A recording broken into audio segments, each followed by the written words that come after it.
If you're a company based in Chelmsford and looking to grow with digital marketing strategies in 2026, should you be teaming up with a Chelmsford SEO agency or a Chelmsford PPC agency? Or should you be looking to use an external lead generation service for the Chelmsford area? All these are questions we get asked quite a lot from business owners and entrepreneurs based in the Chelmsford area. But before we get started on what digital marketing strategies work the best for Chelmsford-based businesses, what bit of advice would you give anyone before they start to spend any money on digital marketing? So the biggest piece of advice that I would give to Chelmsford-based business owners is set up some KPIs. Prior to spending any money on digital marketing, you want these KPIs in place. You want to know how much money you are spending per campaign. You want to know how many leads have actually been generated per different channel. Maybe you're spending money on Facebook ads and PPC and SEO. Next, you want to figure out what are the contact rates of those leads. Is it out of the last 10 leads? Is it 5 out of the last 10 leads that you've been able to contact? Is it 2 out of the last 10 leads? And the last thing that I want to take a look at is from the contacted leads, how many of those leads have you been able to actually sell your service to? Because that's the number one reason why we do digital marketing. We want to generate more revenue for our business. Once you have those figures in place, that's when I would start spending more money on digital marketing or potentially lowering certain budgets as well. Maybe you're spending money on Facebook ads and it's not that profitable for you. So James, what would be the number one or one of the reasons as to why you would do marketing for a Chelmsford-based business? So step number one for me has got to be branding or brand SEO and making certain that you're looking good online, you've got a strong reputation. I think everything needs to start, the foundations need to start with a positive kind of brand SERP of who you are and what you do. So a SERP stands for Search Engine Results Page, and getting that branding right across the board then can lead on to other things of what you can be doing. It will improve your conversion rate on paid ads or social media. Any leads that you get in, the conversion rate would be good. If at the 11th hour, they're going to decide who you're going to go with, branding, I think, becomes very, very important. So I'd say that's the first thing that people need to get right for all digital marketing strategies.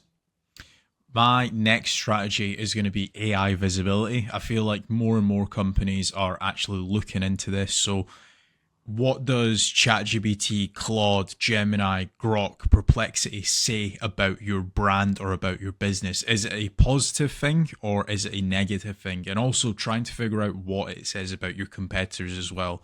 And obviously trying to improve that's really important. Some people call it AI SEO, some people call it GEO, some people call it LLM optimization. But this is going to be a big thing in 2026 and also in the years to come as well. Yeah, I think that's a huge strategy that people need to be looking at with regards to artificial intelligence. More and more people are obviously using AI.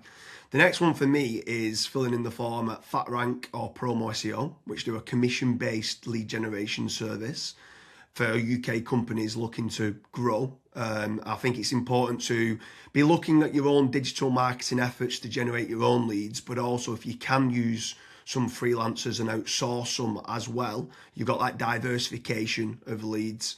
So head on over to fatrank.com, fill in the form and see whether they can help you with a no-risk supply of inquiries. Promise you'll also do a very similar performance-based lead generation service as well that you might want to fill in the form with there, and just double check whether you can go and get a third-party lead generation company to top up and start generating you some leads for your business to grow in 2026. Yeah, and then next on the list is Google Business Profiles, so Google Map listings. This is like local SEO where you basically just try and get more reviews. You build out your Google Business Profile in your local area. Now, there's pros and cons to this. I think the biggest pro is that once it is actually ranking, you're going to be consistently generating leads. However, to get from nowhere, like let's say you do not have a Google Maps listing at all, to get it ranking to position number 1, the issue you've got with that is there might be, let's say, a 60 or 100 review deficit. And to obviously get those reviews, you need leads. So it's one of those things, it's like the chicken and the egg. I for one just think it's good for personal branding or for branding of your company. So always try and get the Google Maps listing, but you should always know the pros and cons to it as well. Yeah, for certain. If you're in a local area, you want to try and get those local maps listing. For me, you need to be omni-channel and omnipresent. Yeah. I think the next part is SEO in general, so organic SEO. Can you be building up your website to try and get your website ranking better? If you are in local area, you might want to do your service with the area of where you cover. So like plumbing in Manchester, create a page for that. Hopefully then share that on the Google business profile of what you mentioned. But trying to get organic rankings, the amount of search volume that people are out there searching for different services of what you do, or it could be some blog posts that you could be doing as well. There's different strategies on there that you can be doing, but ideally you want good quality content, build up topical authority, and try and get some third-party backlinks to power up the site to get those organic SEO rankings. I think that's another big part that you need to be doing as part of your digital marketing strategies in 2026. Yeah, and then the next one, which kind of ties back to what you were saying before, James, is obviously organic social media. Now, organic social media, I think it's more of a numbers game. So try to create good content that your audience would actually view. Like I see this time and time again where I look at brands and they've just published maybe 4 or 5 posts on their Instagram profile and they've not been active for 3 years, right? That's not going to drive you sales. But if you can do how-tos, if you can do guides, maybe you can do before and afters, right? If you can do content like that, that way people will see you on socials and they will actually click to actually figure out more about you, fill in the contact form. The caveat to organic social media, yes, it's free to do. It's not like PPC, for example, but it is very much a numbers game. So you want to be consistently uploading, maybe not every day, but at least 3 or 4 times a week. Yeah, for sure. On the subject of social media, paid social ads as well is massive. I'm a massive advocate of the kind of the dollar a day strategy of what people talk about. So if you are going to be taking the time to be posting every day, like you mentioned there, for organic social media, just spending a few pounds on those posts and boosting it. So getting case studies, any awards that you've won as well for reputation, and starting boosting that. You can also be running retargeting ads. So if anyone's clicked through to your website, you can be running retargeting, which is paid social as well.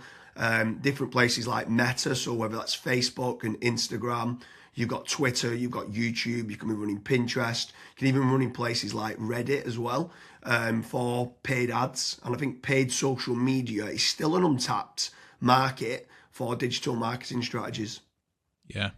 The next one is it's probably a love-hate relationship. It's PPC, right? Google AdWords or doing it on Bing, wherever. That's basically the sponsored results. So if you search for a service, it's above local SEO.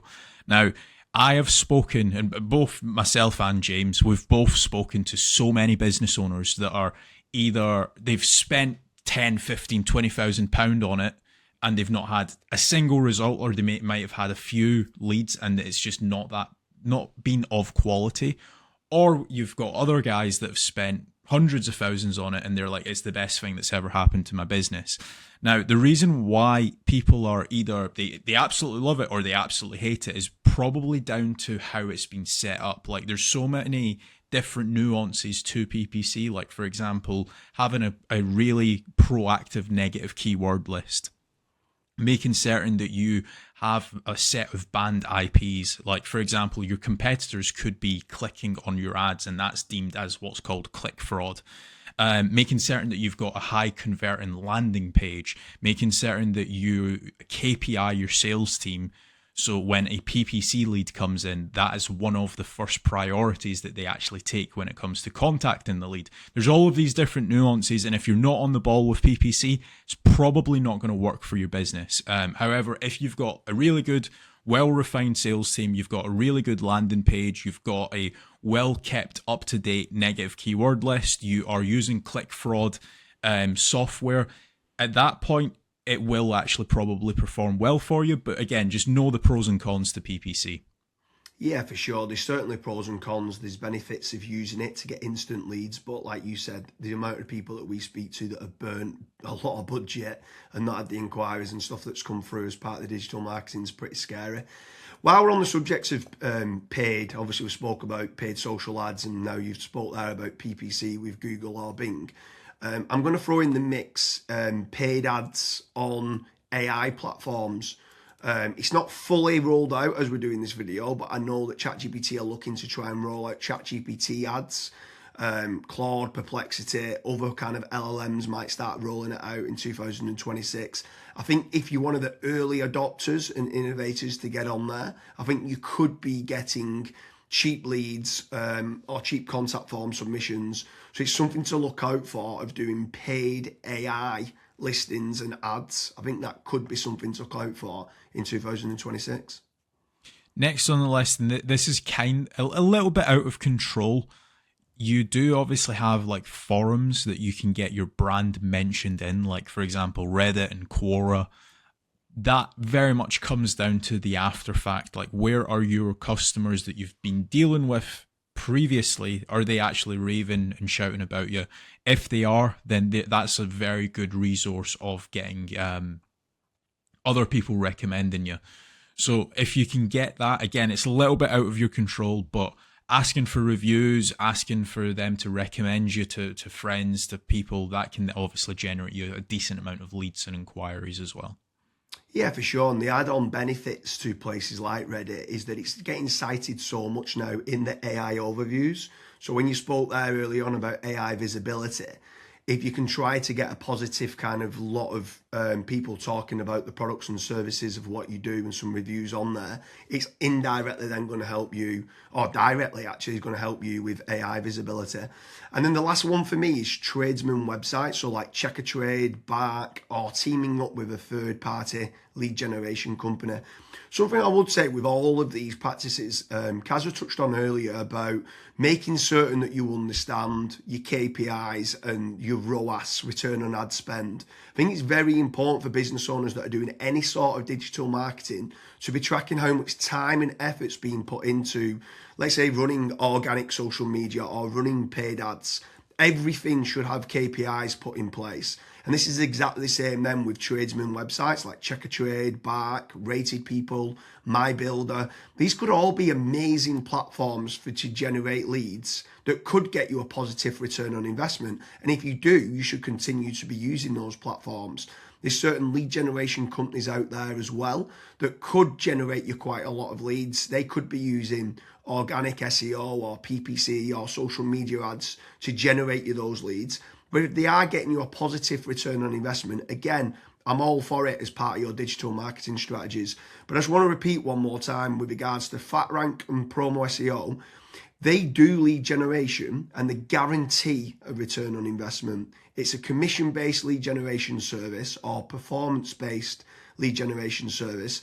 So make sure you head on over there, fill in the form. That could just be one part of generating leads of many. You should be trying to generate your own. You should never have a single point of failure, and you should be trying to get that diversification. But make sure you head on over to Promo SEO or FatRank lead generation service as part of your digital marketing efforts in 2026. Thank you very much, Kazra.